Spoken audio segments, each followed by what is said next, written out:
Hello students, you can sew. All you need is some string or thread and a needle. A needle has an eye. It's a little hole that the thread will stick into.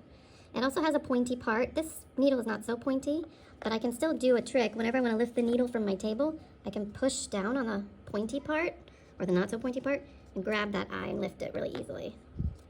All right, so practice picking up a needle, getting it out of your bin. Practice putting it back into your bin so it doesn't get lost. Next, string. I just took these two cuffs off because I know I need to get some string off of this main string.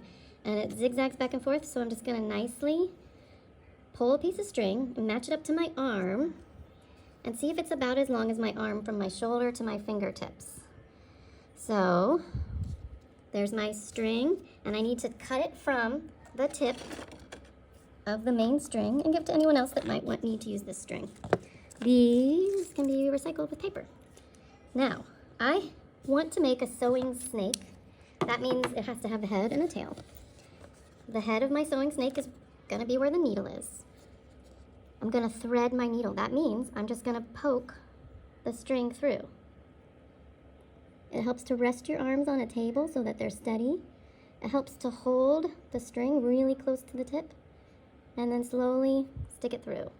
It also helps to have a fresh cut tip, and it also helps, sometimes people put water here to make it more pointy and stiff and wet, or they'll even put it in their mouth to get it a little bit moistened and get it through the eye of the needle. So once it's in the eye, I'm gonna pull it until it's kind of long. But this is the head of my snake.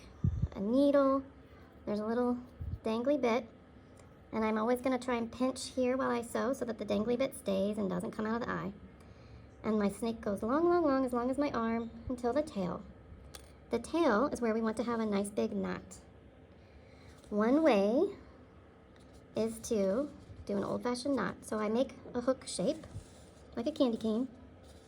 Hook. Curl it around and lay it on top to make a curly Q. So first hook, then curly Q, then pull the tip under and through. I'm pulling so slowly that I'm actually going to leave a little loose pretzel, because to make the tail of my snake the best for sewing is to have a giant knot. So that's going to be a small knot if I were to pull that pretzel tight. Instead, I'm going to do another hook, curly Q, and under and through again. And if that goes well, you'll have kind of two loose pretzels. They might be in separate spots, but that's okay for now. And then if you are really awesome, maybe you can try a third hook, curly Q, put the tip under and through. And now my three loose pretzels, I'm going to slowly try to scooch them and get them to form a giant group knot. So that's pretty good. That's a nice big stop knot in the tail of my snake. But if you're having trouble getting your knots to line up or be very big, you'll have some different little knots. And here's one other idea that I learned when I was in 3rd grade.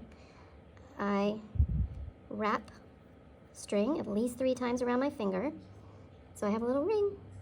I roll it off. See how it's rolling and twisting a little bit? So it's a big tangly mess.